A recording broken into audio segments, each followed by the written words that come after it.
बच्चों मैं आपको जो है प्रॉफिट एंड लॉस अप्रोप्रिएशन से जुड़ी हुई जर्नल एंट्रीज बताने जा रहा हूँ। ठीक है बच्चों, तो देखिए इसमें जो सबसे पहले एंट्री होती है वो होती है नेट प्रॉफिट की। तो नेट प्रॉफिट जो होता है उसको हम profit and loss appropriation account में ट्रांसफ़र करते हैं फ्रॉम द P&L अकाउंट। तो एंट्री होती है profit and loss account debit to profit and loss appropriation account. P&L account का प्रॉफिट कम हो रहा है इसलिए वो डेबिट हो गया, और अप्रोप्रिएशन अकाउंट का प्रॉफिट बढ़ रहा है इसलिए वो आपका क्रेडिट हो गया। ठीक है ना। P&L अकाउंट का प्रॉफिट कम हुआ इसलिए डेबिट, P&L अप्रोप्रिएशन अकाउंट का प्रॉफिट बढ़ गया इसलिए वो क्रेडिट हो गया। नेट लॉस की एंट्री रिवर्स होती है, P&L अप्रोप्रिएशन डेबिट हो जाएगा और P&L अकाउंट क्रेडिट हो जाएगा। तो आपको नेट प्रॉफिट और नेट लॉस की एंट्री समझ में आ गई होगी। ठीक है, इसको जब आप नेट प्रॉफिट और नेट लॉस को जब P&L अप्रोप्रिएशन अकाउंट में पोस्ट करोगे तो आप प्रॉफिट को तो पोस्ट करोगे क्रेडिट साइड में बाय P&L अकाउंट के नाम से, और लॉस को पोस्ट करोगे डेबिट साइड में टू P&L अकाउंट के नाम से। अब बात करते हैं इंटरेस्ट ऑन कैपिटल की। तो इंटरेस्ट ऑन कैपिटल की देखिए दो एंट्रीज भी बन सकती हैं और एक एंट्री भी बन सकती है। मैंने आपको उसमें दोनों तरह से समझाया हुआ है। इंटरेस्ट ऑन कैपिटल जब प्रोवाइड किया जाता है तो interest on capital account debit होता है और पार्टनर्स कैपिटल या करंट अकाउंट क्रेडिट हो जाते हैं, डिपेंडिंग ऑन की कैपिटल अकाउंट फिक्स्ड है या फ्लक्चुएटिंग। तो interest on capital account debit to partners capital या करंट अकाउंट, और फिर जब इसको क्लोज करते हैं तो P&L अप्रोप्रिएशन डेबिट हो जाता है और टू इंटरेस्ट ऑन कैपिटल। ये तो हो गए दो एंट्रीज। अगर आपको इसकी एक ही एंट्री बनानी है तो आप देख सकते हैं मैंने क्या एंट्री बनाई है।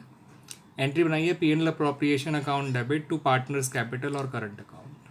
हमने interest on capital account open ही नहीं किया, हमने simply P&L appropriation account debit कर दिया यानी कम कर दिया, और पार्टनर्स कैपिटल को या करंट अकाउंट को क्रेडिट कर दिया। इसी तरह से हम पार्टनर सैलरीज के लिए भी कर सकते हैं बच्चों। ये देखिएगा, पार्टनर सैलरीज के लिए भी हमने यही किया है। अगर दो एंट्रीज बनानी है तो partner salaries account debit to partners capital या करंट अकाउंट, और P&L appropriation account debit to partner salaries account. और अगर एक ही एंट्री बनाना चाहते हो तो P&L अप्रोप्रिएशन अकाउंट डेबिट हो जाएगा और partner salaries account partner salaries account partners capital या करंट अकाउंट क्रेडिट हो जाएगा। पार्टनर सैलरीज अकाउंट ओपन ही नहीं करना पड़ेगा। ठीक है बच्चों, अब बात करते हैं इंटरेस्ट ऑन ड्राइंग्स की।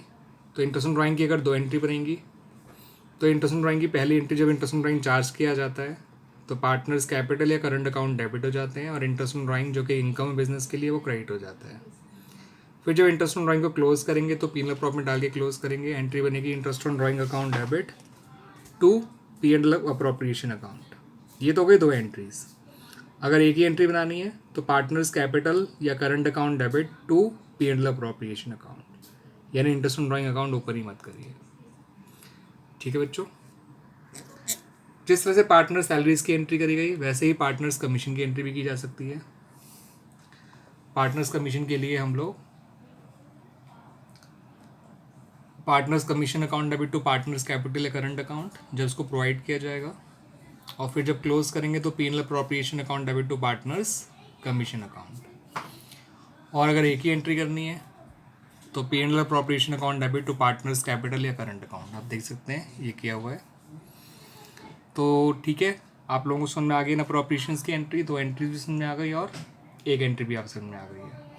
इन ऑल जितने भी अप्रोप्रिएशन किए जाते हैं उससे अप्रोप्रिएशन अकाउंट डेबिट होता है और कैपिटल या करंट अकाउंट क्रेडिट होते हैं।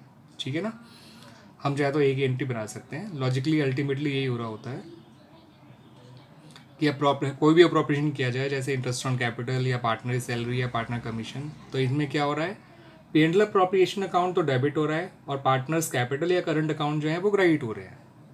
ठीक है बच्चों, हम जानते हैं कि हम प्रॉफिट का कुछ पैसा जो है रिजर्व में भी ट्रांसफ़र कर सकते हैं। तो प्रॉफिट का कुछ पैसा अगर रिजर्व में ट्रांसफ़र किया जाता है तो उसकी एंट्री होती है P&L appropriation account debit to reserve account to general reserve, contingency reserve, कोई सा भी रिजर्व होगा, बनाने का तरीका यही हो जाएगा। अप्रोप्रिएशन डेबिट हो जाएगा, P&L appropriation account debit to reserve account.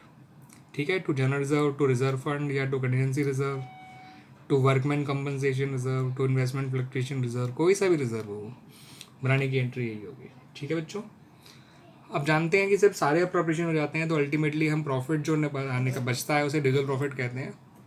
तो डिविजिबल प्रॉफिट जब पार्टनर्स में बांटा जाएगा तो एंट्री होगी P&L appropriation account debit to partners capital या करंट अकाउंट।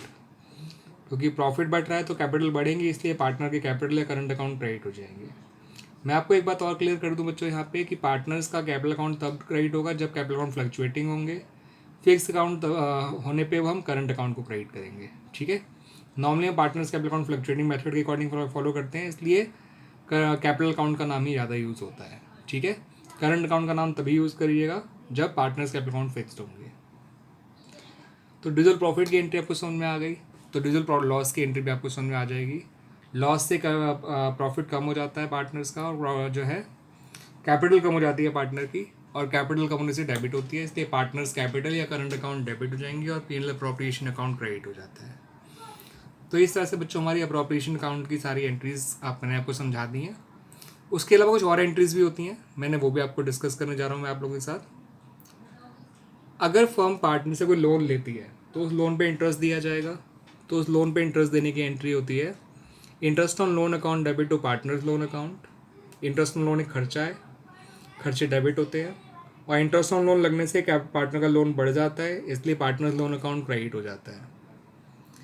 फिर इस इंटरेस्ट ऑन लोन को हम ध्यान रखिएगा एक चार्ज की तरह ट्रीट करते हैं, इसलिए इसको जो क्लोज किया जाता है वो प्रॉफिट एंड लॉस अकाउंट में डाल के क्लोज किया जाता है, और एंट्री होती है PNL account debit to interest on loan account.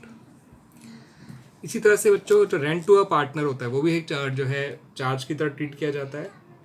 जब रेंट टू अ पार्टनर दिया जाता है तो rent account debit to bank account, rent to partner account भी लिख सकते हैं आप, rent to partner account debit to bank account. अगर वो अभी ड्यू हो गया है, पे नहीं हुआ है, तो टू रेंट पेबल अकाउंट लिख सकते हैं। पूरा पे हो गया है तो rent account debit to bank account, कुछ पे हुआ है कुछ रह गया तो rent to account debit to bank account to rent payable account. फिर रेंट को भी जो क्लोज करेंगे वो पीएनएल अकाउंट में डाल के क्लोज किया जाता है, इसलिए PNL account debit to rent account हो जाएगा बच्चों। ठीक है बच्चों, अब आ जाते हैं थोड़ा एक दो एंट्रीज के बारे में और बात कर लेते हैं। आप जानते हैं कि फर्म जो है पार्टनर को लोन दे भी सकती है, तो अगर फर्म ने पार्टनर को लोन दे रखा है तो उस लोन पे फर्म को इंटरेस्ट मिलता है। इंटरेस्ट लेने की एंट्री होती है loan to partner account debit to interest on loan to partner account, क्योंकि जो लोन फर्म ने पार्टनर को दे रखा है वो फर्म के लिए आपका जो है एसेट है, और एसेट पे जो इंटरेस्ट मिलेगा तो वो इनकम हो जाएगी। ठीक है, तो loan to partner account debit to interest on loan to partner account, और interest on loan to partner account debit to PNL account, इसको भी पीएनएल में डाल के क्लोज करते हैं। पीएनएल में ये इनकम की तरह आता है, पीएनएल की क्रेडिट साइड में आ जाएगा। ठीक है बच्चों, तो ये interest on loan to partner by firm है विच इज़ एन एसेट, इसका बैलेंस डेबिट होता है, इस पर इंटरेस्ट लिया जाता है, ध्यान रखिएगा। फिर अगली एंट्री जो है मैंने आपको यहाँ पे लिख के दिखा रखी है वो नॉर्मल एंट्रीज जो लोन लेने और देने की होती है। लोन लेने की एंट्री होती है bank account debit to partners loan account. अगर लोन दिया है हमने पार्टनर को तो loan to partner account debit to bank account. ठीक है बच्चों, तो इस तरह से हमारा जो है ये एंट्रीज वगैरह related to PNL appropriation account and जो है, और उसके अलावा जो entry related to PNL account है मैंने वो भी डिस्कस कर ली है आप लोगों के साथ। आई होप आपको ये काफ़ी अच्छा समझ में आया होगा। ठीक है, और आपके कंसेप्ट को क्लियर करने में हेल्प भी करेगा आपका। ठीक है, नॉर्मली इट इज़ अज्यूम कि एंट्रीज बनाना मुश्किल होता है, बट ऐसा नहीं है। एंट्रीज को लॉजिकली फॉलो करें तो एंट्रीज बनाना आसान सा ही होता है, कोई मुश्किल चीज़ नहीं होती बच्चों। ठीक है, थैंक यू।